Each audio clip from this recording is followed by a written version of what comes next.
എന്നെയാണോ വിളിക്കാറ്? ഇത് കുറച്ച് വളഞ്ഞ പോയി വന്ന് കെട്ടിട്ടാ. നോക്കി ചേട്ടാ, എന്തുമാത്രം സാധനങ്ങളാണ് ഈ വീട്ടില്. നല്ല സൈറ്റ് ഏതാണ്ടൊരു ചെറിയ കുഴപ്പമില്ലയോ? എനിക്ക് എവിടെയോ ഫീൽ ചെയ്തു. വള്ളിയാവോ? ഹലോ ഗൈസ്, അങ്ങനെ നമ്മുടെ ഉപ്പും മുളകും പുതിയ പ്രൊമോ. എന്റെ പൊന്നോ, വേറെ ഗസ്റ്റ് വരികയാണ്. ആദ്യത്തെ ഗസ്റ്റിനെ എങ്ങനെ ഒഴിപ്പിച്ചു എന്ന് നമ്മൾക്ക് പ്രേക്ഷകർക്ക് അറിയാമല്ലേ.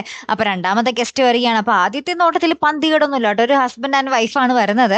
അപ്പൊ നമ്മുടെ കേശു വലിയാളായിട്ട് ലച്ചു ചേച്ചി മുറിയൊക്കെ വേഗം സെറ്റാക്കി കിട്ടോ, അടുത്ത ഗസ്റ്റ് വരുന്നുണ്ടെന്ന് പറയുകയാണ്. അപ്പൊ ലച്ചു കുറച്ച് പരിഭവത്തിലാണ്, കാരണം ഈ ഗസ്റ്റ് ആദ്യം ഓർഡർ ആക്കിയപ്പോൾ ലച്ചുവിനെ അറിയിച്ചില്ല എന്ന്. അപ്പൊ ലച്ചുവിനോടാണ് സാധാരണ കേശു ആദ്യം പറയുന്നത്, ഇത്തവണ എന്താണോ എന്നോട് പറയാഞ്ഞെന്ന് ചോദിച്ചിട്ട് നമ്മുടെ ലച്ചു ഒരു ചെറിയ ഉടക്കൊക്കെ പറയുന്നുണ്ട്.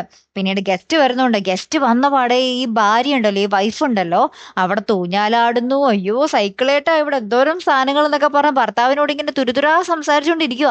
അപ്പൊ നമ്മുടെ സിദ്ധുവിനും നമ്മുടെ ലച്ചുവിനും ഭവാനമ്മയ്ക്കൊക്കെ ഒരു സംശയം, എന്തോ ഒരു പന്തികേടുണ്ടല്ലോ ഈ സ്വഭാവത്തിൽ എന്ന് അവർ അങ്ങോട്ടും ഇങ്ങോട്ടും ചർച്ച ചെയ്യുന്നുണ്ട്. അപ്പൊ കേശുവിനും തോന്നുന്നുണ്ട്, പക്ഷെ കേശു അത് പുറത്ത് പറയുന്നില്ല, കാരണം കേശു കൊണ്ടുവന്ന ഗസ്റ്റ് ആണല്ലോ, അങ്ങനെ കൊച്ചാകാൻ പാടില്ലല്ലോ. അങ്ങനെ നിൽക്കുവാണ് കേട്ടോ. ലാസ്റ്റ് ഇവരങ്ങോട്ടും ഇങ്ങോട്ടും ദേമേ ഇവരും പണിയാവോ എന്നൊക്കെ നമ്മുടെ ലച്ചു അങ്ങോട്ടും ഇങ്ങോട്ടും പറയുന്നുണ്ട് സിദ്ധുവിന്റെ അടുത്തെ. അതിന്റെ ലാസ്റ്റ് ഈ ഒരു ഗസ്റ്റ്, ഈ ഒരു ഭാര്യ ഉണ്ടല്ലോ, ഈ വൈഫ് എന്ന് ഈ അങ്ങോട്ടും ഇങ്ങോട്ടും കുറെ സംസാരിച്ചുകൊണ്ടിരുന്ന വൈഫ്, അവര് വന്നിട്ട് നമ്മുടെ ഭവാനിയമ്മയുടെ അടുത്തിരുന്ന് ഭയങ്കര കരച്ചില്ല. അപ്പൊ നമ്മുടെ ഭവാനിയമ്മ എന്തുണ്ടെങ്കിലും നമുക്ക് പരിഹരിക്കാൻ മോളെ എന്നൊക്കെ പറഞ്ഞ് സമാധാനിപ്പിക്കുന്നുണ്ട്. ഇനി എന്ത് വള്ളിക്കെട്ട് കേസാണാവോ നമ്മുടെ പാറമട വീട്ടിൽ വരാൻ പോകുന്നത് അല്ലേ. കാത്തിരിക്കട്ടെ. അടുത്തൊരു വീഡിയോ വരുന്നത് വരയ്ക്കും ഗുഡ് ബൈ.